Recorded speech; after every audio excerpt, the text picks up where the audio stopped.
लालकुआं विधानसभा seat पर मुकाबला रोमांचक होता नजर आ रहा है। यहां से कांग्रेस के प्रत्याशी पूर्व मुख्यमंत्री हरीश रावत मैदान में हैं, तो बीजेपी ने जिला पंचायत सदस्य मोहन बिष्ट पर दांव खेला है। जबकि कांग्रेस से बागी उम्मीदवार संध्या डालाकोटी भी मुख्य दलों को बिल्कुल राहत नहीं दे रही हैं। इसके अलावा पवन चौहान भी अपने वोट बैंक के माध्यम से किसी का भी खेल बिगाड़ सकते हैं। वे लालकुआं के चेयरमैन रह चुके हैं। लालकुआं विधानसभा सीट साल 2012 में अस्तित्व में आई। लालकुआं में एक बार निर्दलीय प्रत्याशी ने जीत दर्ज की है तो दूसरी बार भाजपा को जीत मिली। इस सीट पर साल 2012 के विधानसभा चुनाव में निर्दलीय प्रत्याशी हरीश चंद्र दुर्गापाल को 25,000 वोट मिले थे, जबकि भाजपा के उम्मीदवार नवीन चंद्र दुमका को 16,341 वोट मिले। साल 2017 के विधानसभा चुनाव में भाजपा के नवीन चंद्र दुमका को 44,293 वोट मिले थे और रिकॉर्ड मतों से उन्होंने जीत दर्ज की थी। हरीश रावत के कांग्रेस प्रत्याशी बनने के बाद ही लालकुआं की सीट हॉट बनी है। पूर्व मुख्यमंत्री हरीश रावत के मुताबिक जनता इस समय परिवर्तन का मन बना चुकी है और इस सीट पर कांग्रेस अपना परचम लहराएगी। इस बात से इनकार नहीं किया जा सकता है कि उत्तराखंड की जनता ने आज तक किसी दल को लगातार दूसरी बार सरकार बनाने का मौका नहीं दिया। यहाँ इस मिथक को मिटाना भाजपा के लिए चुनौती है। दूसरी ओर ये मिथक कांग्रेस का उत्साह बढ़ाने का काम कर रहा है। में बड़ा उत्साह है और जनता इस समय परिवर्तन का मन बनाए हुए है। ये तो चुनाव लगता है जनता भर से भारतीय जनता पार्टी है। जनता जो है भारतीय जनता पार्टी को उखाड़ना चाहती है। मैनिफेस्टो में क्या क्या आपने दिया है लालकुआं और उत्तराखंड के लिए? मैंने अपनी अपील जारी की है और उस अपील में मैंने बहुत स्पष्ट तौर पर यहाँ के विकास का खाका खींचा है।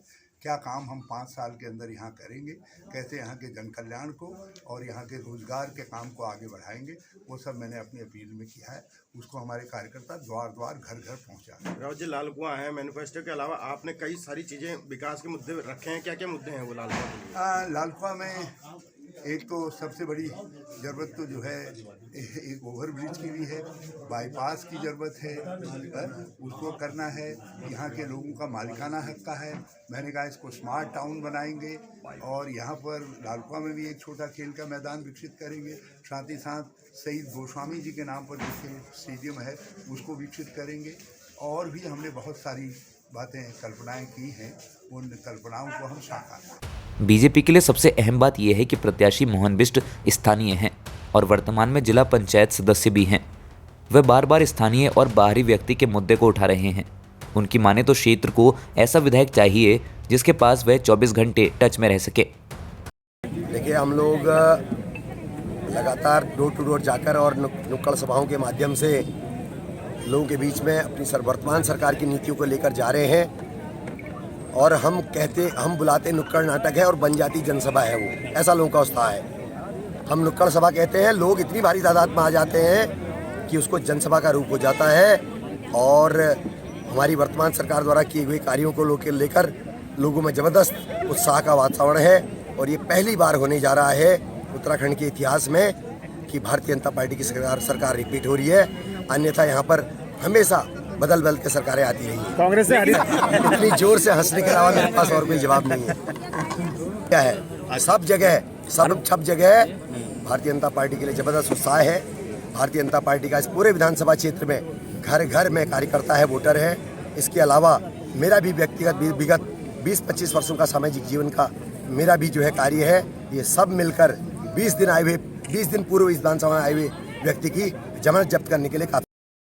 कांग्रेस से बागी उम्मीदवार संध्या डालाकोटी भी निर्दलीय प्रत्याशी के रूप में मैदान में हैं। संध्या को पहले कांग्रेस ने अपना उम्मीदवार घोषित किया था, लेकिन 2 दिन बाद ही उनका टिकट वापस ले लिया। संध्या का चुनावी मैदान में उतरना कांग्रेस के लिए मुसीबत का सबब है। संध्या के मुताबिक उन्होंने जनभावना का सम्मान किया है और जनता का समर्थन उनके साथ है। मैं मुकाबला किसी से नहीं कर रही हूँ। मैं अपनी महिलाओं के, उत्तराखंड की महिलाओं के सम्मान में और लालकुआं के महिलाओं के सम्मान में इस चुनाव को लड़ रही हूँ। जिस तरह से राष्ट्रीय पार्टी ने मुझे टिकट दिया और 2 दिन बाद मेरा टिकट काट दिया, उसकी आवाज़ मैं लड़ रही हूँ। और इसमें मेरे को मातृशक्ति, युवा और बुजुर्गों का अपार जन समर्थन मिल रहा है। मैं अभी भी सुबह भी एक मीटिंग करके आ चुकी हूँ। अभी पूजा थी, फिर मैं घर पे आई और अभी भी मैं लगातार आज बरेली रोड में, बिंदु खत्ता और शास्त्री नगर कई जगह मेरा जनसंपर्क है और कई मीटिंगें हैं। और मेरी ये लड़ाई एक महिला की आत्मसम्मान की लड़ाई है और इस लड़ाई को मैं हर एक महिला के साथ, हर एक युवा के साथ, हर एक बुजुर्ग के साथ लड़ रही हूँ। और मुझे जिस तरह से अपार जन समर्थन मिल रहा है, मुझे पूरी उम्मीद है जो 14 तारीख को 13 नंबर पर मेरा चुनाव चिन्ह गैस का चूल्हा एक महिलाओं का प्रतीक है। उसकी शुरुआत महिला सुबह उठते ही करती है, तो उसकी एक एक लौ हर एक महिला के सम्मान की लौ होगी, ये मुझे पूरी उम्मीद है।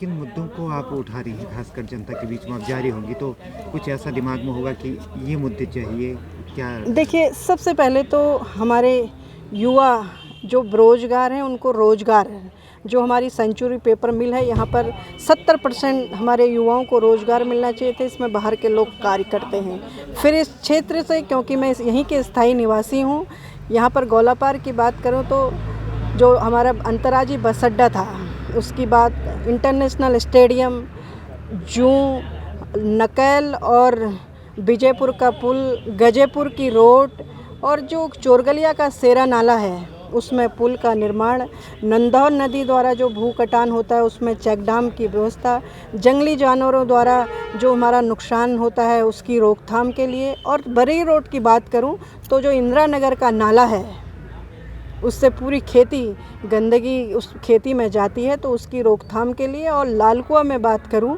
तो मैं लालकुआ में मालिकाना हक, ओवरब्रिज और उन बस्तियों में, जिन बस्तियों में अभी तक का डबल इंजन की सरकार ने कोई भी कार्य नहीं किया, तो उसको मैं चाहे पुल का, चाहे उसमें नाली का निर्माण हो, पुलिया का निर्माण हो उसमें। और बिंदु खत्ता की बात करूं तो राजस्व गांव बिंदु खत्ता की प्राथमिकता है। और बिंदु खत्ता में जो सेंचुरी पेपर मिल द्वारा जो गंदा पानी जाता है, वहाँ उस क्षेत्र की मातृशक्ति और युवा कई ऐसी बीमारियों से परेशान हैं, ग्रस्त हैं, तो ये मेरी प्राथमिकता है। एक सवाल का जवाब और दे दीजिए। बीजेपी और कांग्रेस के बाद बहुत स्टार प्रचारक है, आपका स्टार प्रचारक कौन है? मेरा स्टार इस सीट पर सभी की नज़र है, क्योंकि मुख्य दलों को अन्य बागियों से भी सावधान रहना है। हरीश रावत राज्य के पूर्व सीएम हैं, तो वहीं भाजपा प्रत्याशी मोहन सिंह बिष्ट जिला पंचायत सदस्य हैं। निर्दलीय प्रत्याशी संध्या डालाकोटी ब्लॉक प्रमुख हल्द्वानी रह चुकी हैं और उन्हें नज़रअंदाज करना राष्ट्रीय दलों के लिए मुश्किल खड़ी कर सकता है। भाजपा से बागी होकर निर्दलीय मैदान पर उतरे पवन चौहान भी बाजार क्षेत्र में अच्छी पकड़ रखते हैं और वे वोट काउंट कम कर अन्य प्रत्याशियों के बीच जीत और हार का अंतर पैदा कर सकते हैं।